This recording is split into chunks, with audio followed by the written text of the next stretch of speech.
fujur, ada yang takwa. Ada takwa ya. Nah, ini menarik nih yang dijelaskan sama Habib nih. Kan tadi ada apa 45%, 10%, apa batas-batas toleransi dalam daftar efek syariah itu ya, Habib ya. Betul, betul. Nah, ini juga tidak sedikit dari kita banyak yang bertanya, kenapa nggak zero aja sekalian gitu ya. Kok masih ada hal-hal yang, nah ini kayaknya memang harus Habib yang menjelaskan ini Oke. supaya tidak ada keraguan lagi nih. Iya. Tafadhol. Jadi gini, teman-teman sekalian, kita ini kan nggak mungkin bisa 100% syariah. Kalau yang 100% syariah, kita cuma bisa ya udah di bank syariah aja, 3 aja ada tuh ketahuan, BNI, BNI Syariah, BRI Syariah, BSM. Udah itu aja paling, sama ya ada beberapa yang unik apa yang lainnya, tapi itu kan nggak masuk di daftar efek syariah. Iya. Ya udah, paling itu aja yang udah murni.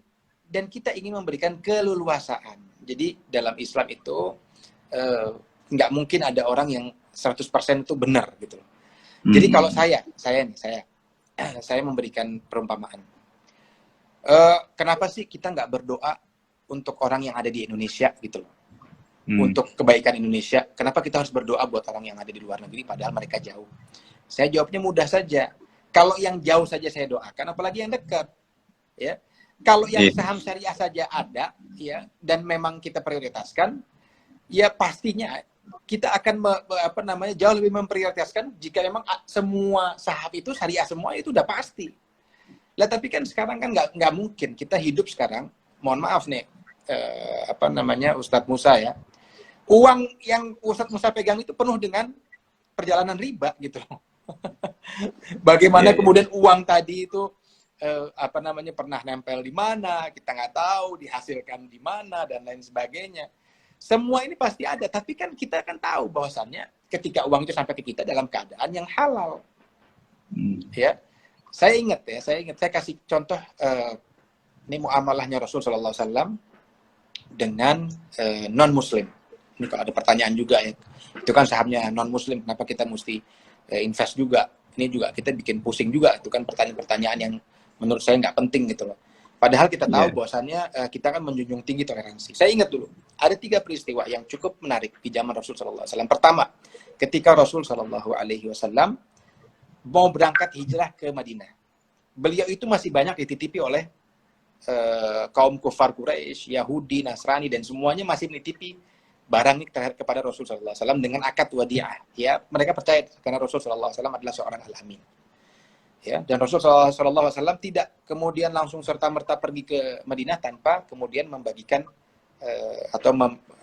memberikan atau mengembalikan titipan-titipan yang sudah diberikan tadi kepada mereka-mereka yang menitipi kepada Rasul sallallahu alaihi wasallam. Kemudian yang kedua, saat Rasulullah hijrah, Rasul sallallahu alaihi wasallam mempunyai guide profesional sampai ke Madinah yang agamanya non muslim, ya, penyembah berhala, ya. Tapi apa yang kemudian Rasul sallallahu alaihi wasallam beritakan, ya aku mempercayaimu, padahal bisa saja, mungkin saja orang tersebut mengarahkan kepada hal yang buruk, tapi Rasul sallallahu alaihi wasallam berhusnudzon. Ya, orang ini bernama Abdullah bin Uraikis kalau saya nggak salah namanya. Walaupun namanya Abdullah, tapi dia belum tentu non muslim, belum tentu muslim, tapi diriwayatkan bahwasannya beliau adalah non muslim. Dan Rasul sallallahu alaihi wasallam mempunyai akad ijarah sama dia, akad sewa jasa. Boleh kita, boleh. Kemudian yang ketiga, Rasul sallallahu alaihi wasallam ketika pernah satu waktu kehabisan makanan, memberikan dir'nya dia atau baju besinya dia untuk digadaikan, dirahan. Makanya ada yang namanya rahan, untuk kemudian bisa mendapatkan uang dan dibelikan makanan. Dan ini sama tetangganya yang non muslim ya, yang Yahudi. Jadi Islam itu disebut al-murunah. Al-murunah itu fleksibel. Ya, jadi jangan kemudian memberikan guideline, oh ini nggak bisa, harus 100% syariah.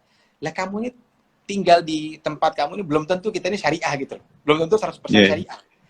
Jadi ada yang kemudian hal-hal yang kemudian bisa ditoleransi oleh syariah. Ini nggak bisa mungkin, ini tidak mungkin bisa dihindarkan karena ini. Tapi diberikan toleransi. Cara memberikan toleransi seperti apa? 10%, sesuai dengan kesepakatan ulama. Dan ini yang bersepakat adalah ulama. Misalnya penghasilan non halal paling tinggi adalah 10%. Ya, atau hutang berbasis bunga paling tinggi 45%. Ini kan kesepakatan ulama karena memang sistem kita ini sudah seperti ini.